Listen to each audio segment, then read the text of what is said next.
পরে না আগে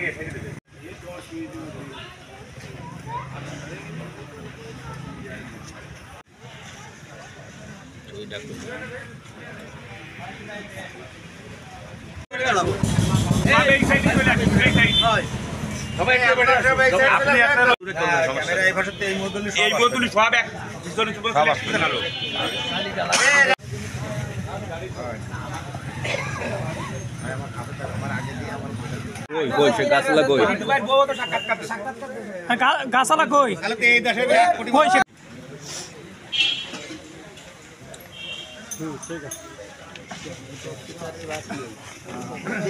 আমরা ওই সময় প্রতিবাদ করতে চাইছিলাম।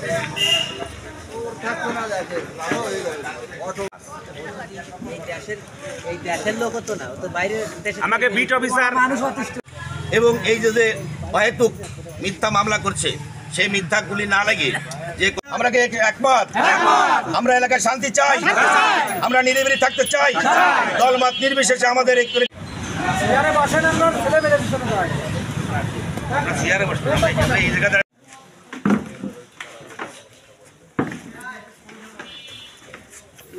এই শফিক এ আমার খুব কাছের লোক, আমার ফুফতো ভাই এবং আমার বাউনাই। এর কর্মে কাণ্ডে আমার আসলে মান ইজ্জত থাকতেছে না। আমি এই ওয়ার্ডের মেম্বার পরপর 2 বার, কিন্তু সে যে কাজ করবো তার কাজ করবো লোহাগাড়া কোন জায়গায় কোন আসামি, সেই আসামিগুলো দিচ্ছে লোকজনরে আসামি দিয়ে সে জায়গাতে টাকা চাচ্ছে। কোনো জায়গায় 8 লাখ চাইছে, আমার কাছে 2 আসামির জন্য 8 লাখ চাইছে আমার বোনের মামা শ্বশুর, আমার আপন বোনের মামা শ্বশুর, ও কিন্তু আমার বউ নাই, আবার ফুফতো ভাই। ওর কর্মকাণ্ডে আমরা অতিষ্ঠ হয়ে যাচ্ছি। আমাকে গ্রামের ছবি, ওর বাড়ি আমাকে গ্রামে ছিল না, অন্য গ্রামের তাই সেই জায়গায় বাড়ি করে বেড়ি করে রয়েছে, বরিশাল বাড়ি। কিন্তু ঈদের কুরবানির ঈদের 2 দিন আগে হঠাৎ করে 30শে ডিসেম্বর সকালে গাছ কাটতে যায়, গাছের ঢাল কারেন্টের তারে পরে পড়ে অন্তে সেই পাকার পরে পড়ে গেছে। পড়ে যাওয়ার পরে আমাকে গ্রামবাসী সাইডের লোকজন তারে ধরে হাসপাতালে নিয়ে গেছে নড়াইল। যাওয়ার পরে হাত ভাঙিছে, পাও ভাঙিছে। ভাঙার পরে তারে আমাকে 3 গ্রামের মানুষ 500, 100, 200 টাকা দিয়েছে চিকিৎসা বাবদ।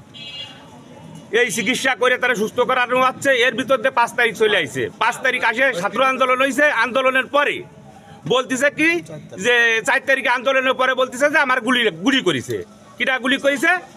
আমলিকির আলম অর্ডার দিয়েছে, নাইম গুলি করেছে আমার হাতের গুলিরই। কিন্তু এসব বাতাবাজি মিথ্যে জিনিস। মহিলাদের আমি নিচে নেওয়া হয়েছে। একটা রয়না গাছ কাটতে যায়, সেখানে গাছের থেকে পড়ে ওই ডালটা তারের পরে পড়ে ওইখান থেকে ছিটকে নিচে পাকা রাস্তার পরে ওর হাতটা ভেঙে যায়। হাত ভাঙার পরে এই এলাকার লোকজন সকলে ওর ট্রিটমেন্টের জন্য টাকা খরচ করে সে এসেছে। কিন্তু 4 তারিখে সে আমার সাথে যায়নি, সে ওই মিছিলে ছিল, এটা সত্য, ব্রিজের পূর্ব পাশে ছিল, কিন্তু সে গুলি লাগেনি। তার ওই হাত ভাঙা অবস্থায় সে ব্যান্ডেজ করে আমাদের নেতাকর্মী যারা আছে সকলকে সে দেখাইছে। এবং ওই যে 91 জনের মামলা হয়েছিল সেই মামলারও ভিকটিমও বটে। ঠিক আছে, বাকি যে মামলা করছে এটা জেলা বিএনপি, আমি ইউনিয়ন বিএনপির সভাপতি। দলের থেকে সে যদি কোনো মামলা করে তাহলে আমি প্রথম থানায় জানাবো, থানা জেলায় জানাবে, তারপরে মামলা 100 হোক, সেটা আমার আপত্তি নেই। কিন্তু মিথ্যা বানোয়াট মামলা, তার কোনো হাত ভাঙিছে গাছের থেকে পড়ে, এলাকার যার কাছে জিজ্ঞেস করবেন 100-র ভিতরে 100ই বলবে যে হাত ভাঙিছে গাছের থেকে পড়ে। সে কোনো গুলি খায়নি, আমার জানা মতে সে কোনো গুলি খায়নি, তার হাতটা ভাঙিছে ওইভাবে গাছের থেকে পড়ে। এই বিষয়ে আছেন সে কেসের বাদী হয় এবং বাদী হয়ে বিভিন্ন লোকের নামে নড়াইল এবং লোহাগাড়া বিভিন্ন আমলিগীর নেতৃবৃন্দর নামে কেস করে। এই কেস আছেন তার এই যে এই ভিকটিম ভুয়া, এবং তার হাতে সে গাছেরতে পড়ে তার হাত ভাঙিছে। এবং তার সে আছেন বাদী থেকে তার মোবাইল নাম্বার আর একজনের দেওয়া হয়।